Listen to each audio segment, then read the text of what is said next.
বউকে দেখলে আমরা কি বলবো? পারবা ইনশাআল্লাহ? এই যে পারবা? তাহলে কিন্তু ছোট বাচ্চা, ও যদি পারে সিরাজগঞ্জের ব্র্যান্ড তার প্রমাণ হয়ে যাবে যুবক ভাড়া, ঠিক কিনা বলো? আসো।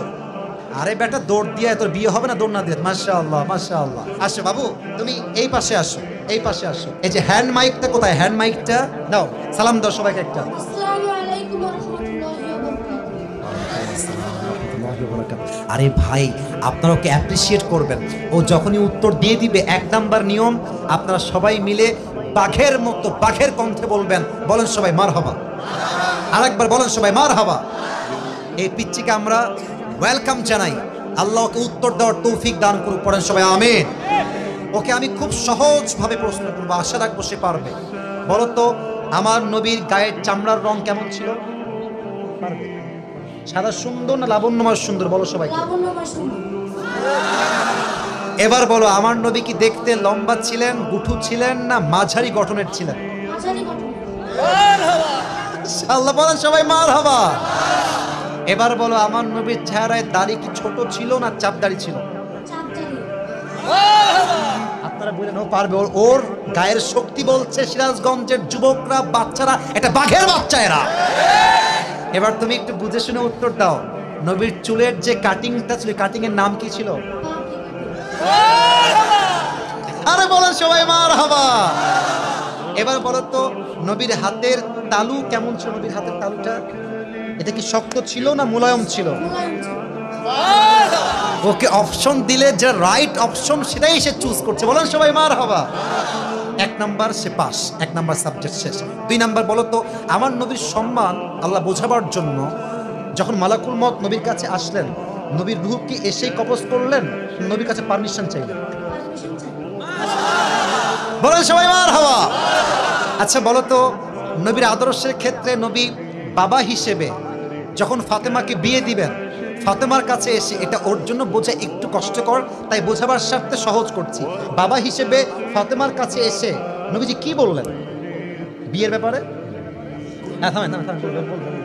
এসেই বললেন বিয়ে দিয়ে দিব, না তুমি রাজি আছো কিনা মা তাই বলো, কি বলেছেন? তুমি রাজি আছো? এর চাইতে সহজ আর হতে পারে না, ঠিক কিনা বলে? আচ্ছা এবার তুমি বলো তো, নানা হিসেবে নবী কেমন ছিলেন? আমি বলার জন্য একটা হাদিস বলেছিলাম, যখন হাসান হোসাইন আসতেন নানার কাছে, হাসান আর হোসাইন সালাম দিতেন আগে না নবী নিজেকে সালাম দিতেন? আচ্ছা এবার বলো, নবীর কাঁধে যখন হাসান আর হোসাইন উঠে বসলেন, নবীজি কি ধাক্কা দিয়ে ফেলাই দিলেন না কি করলেন? দেন নাই। বলে সবাই মারহাবা। তাহলে বাচ্চারা মসজিদে আসলে আমরা কি তাড়াই দিব না আদর করব? কি করব? ও নিজেই বাচ্চা। বলে সবাই মারহাবা। এবার হচ্ছে শেষ কথা, শেষ ভালো যা, লজ্জা নাই। বলো তো, বউকে দেখলে আমরা কি বলবো? বউকে দেখলে আমরা কি বলবো? এই তোমার নাম কি?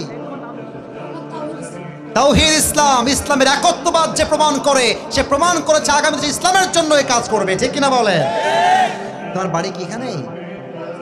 এখান থেকে এখানে? হ্যাঁ মাশাআল্লাহ, আল্লাহকে কবুল করুক। পড়েন সবাই আমিন। এই টুপিটা ওর মাথায় পারফেক্টলি হবে না, তবে বয়স তো এখানেই শেষ নয়। একদিন সে বড় হবে, একদিন এই চেয়ারে এই বাচ্চা কথা বলবে, ঠিক কিনা বলে?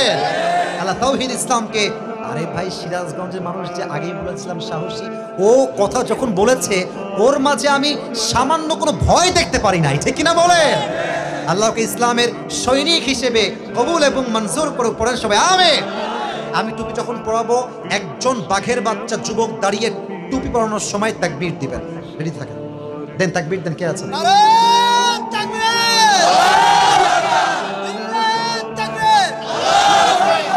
ওকে সুন্দর লাগছে না মাসলা দেখতে? আল্লাহ তাওহীদকে কবুল করে। পড়েন সবাই আমিন। আল্লাহর মাকে, বাবাকে, পুরো পরিবারকে ইসলামের জন্য কবুল এবং মঞ্জুর করে। পড়েন সবাই আমিন। তাওহীদ, তুমি ওখানেই বসে পড়ো, স্যারের পাশেই বসে পড়ো। মাশাআল্লাহ।